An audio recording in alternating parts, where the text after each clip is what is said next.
नमस्कार।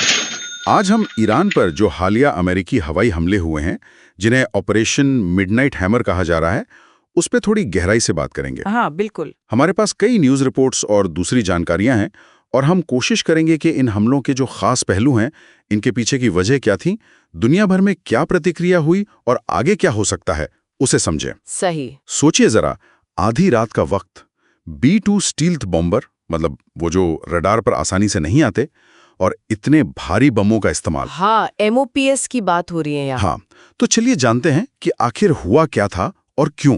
तो ये बात है 22 जून 2025 की, सुबह के करीब 2:30 बजे ईरान के टाइम के हिसाब से। अमेरिका ने ईरान के 3 जाने-माने परमाणु ठिकाने हैं, निफोर्डो, नतांज और इस्फहान, जी। उन पर एक साथ मतलब कोऑर्डिनेटेड हवाई हमले किए। अच्छा। इस ऑपरेशन में जहां तक पता चला है 7 B-2 स्टेल्थ बॉम्बर शामिल थे, और उन्होंने 14-30,000 पाउंड वाले मैसिव ऑर्डिनेंस पेनिट्रेटर बॉम्ब गिराए, मोप्स जिन्हें कहते हैं। हाँ, वो जो बहुत गहरे बने बंकरों को तबाह करने के लिए होते हैं। बिल्कुल। और साथ ही पनडुब्बियों से टोमाहॉक मिसाइलें भी दागी गईं। बाप रे, मतलब काफी बड़ा हमला था ये। हाँ। लेकिन यहाँ पर मतलब एक दिलचस्प चीज है दावों को लेकर। अच्छा, क्या? देखिए, अमेरिकी अधिकारी तो कह रहे हैं कि तीनों जगहों को भारी नुकसान पहुंचा है, कई तो बहुत ही ज्यादा। दूसरी तरफ ईरान कह रहा है कि नहीं, असर तो बस ऊपरी था, कोई बड़ा या स्थायी नुकसान नहीं हुआ। अच्छा, ये तो बिल्कुल अलग बातें हो गई। हाँ, और एक और गौर करने वाली बात यह है कि दोनों ही तरफ से किसी के हताहत होने की, मतलब किसी की जान जाने की कोई खबर नहीं आई है। ये भी अजीब है, इतने बड़े हमले के बाद। बिल्कुल। ये दिखाता है कि कैसे जानकारी को भी अपने अपने हिसाब से पेश किया जा रहा है। सही कहा। तो फिर सवाल ये उठता है कि अमेरिका ने आखिर ये कदम उठाया ही क्यों? क्या वजह बताई गई? हाँ, तो ट्रंप प्रशासन का कहना था कि ये ऑपरेशन ईरान के परमाणु हथियार बनाने के कार्यक्रम को एक तरह से पंगु बनाने के लिए जरूरी था।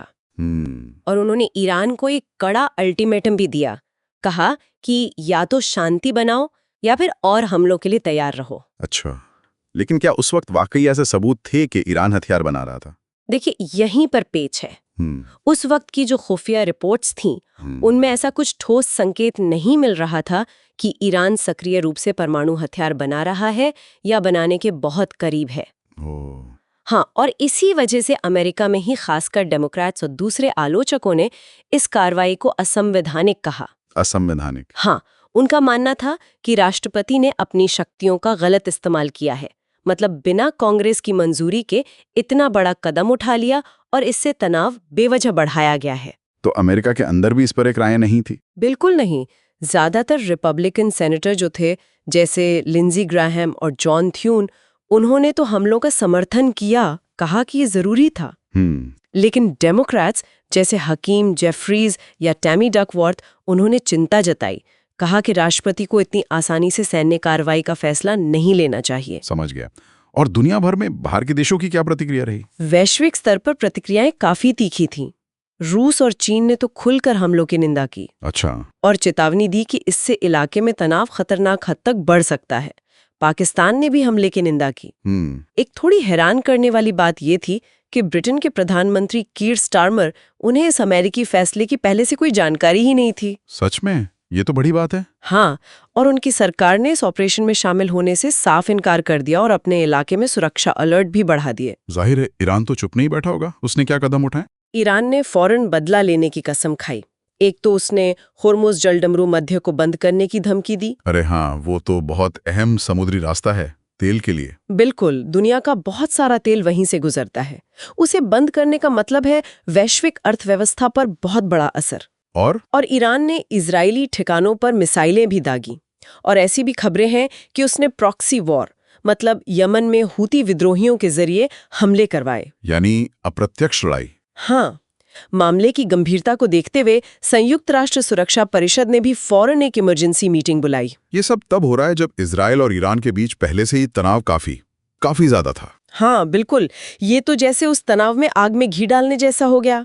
आपको याद होगा, 13 जून को ही इजराइल ने ईरान की मिसाइल और परमाणु ठिकानों पर हमले किए थे। हाँ। और उससे पहले मोसाद के ड्रोन ऑपरेशंस की खबरें भी चल रही थीं।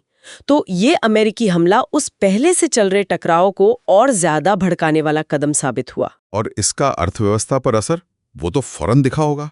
हाँ, फौरन। कच्चे तेल की कीमतें एकदम से बढ़ गईं, आसमान छूने लगी, जिससे दुनिया भर में महंगाई बढ़ने की चिंता और गहरा गई। और इसने अमेरिका की केंद्रीय बैंक फेडरल रिजर्व के लिए भी मुश्किलें खड़ी कर दी। फेडरल रिजर्व के लिए क्यों? क्योंकि उनका काम महंगाई और ब्याज दरों को काबू में रखना है। अब तेल महंगा होगा, महंगाई बढ़ेगी तो उन पर दबाव आएगा।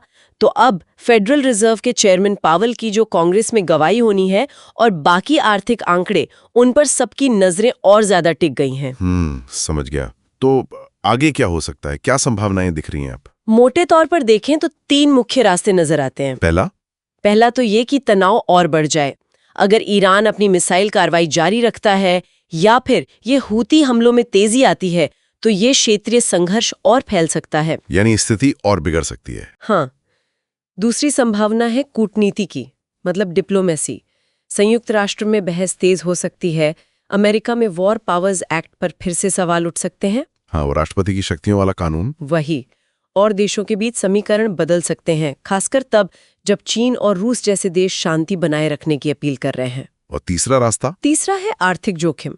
तेल बाजार में जो ये उथल-पुथल मची है वो बनी रह सकती है, महंगाई बढ़ सकती है और दुनिया भर के केंद्रीय बैंकों के सामने नीतिगत चुनौतियां बनी रह सकती हैं। तो ये थी ऑपरेशन मिडनाइट हैमर पर हमारी आज की चर्चा। हमने कोशिश की समझने की कि क्या हुआ, क्यों हुआ, प्रतिक्रियाएं क्या रहीं और आगे क्या हो सकता है। हाँ, और आखिर में एक सवाल शायद सोचने पर मजबूर करता है। क्या? कि जब किसी संकट के समय खुफिया जानकारी और दावे इतने अलग-अलग हों, एक दूसरे से उलट हों, तो फिर बड़े फैसले किस आधार पर लिए जाते हैं?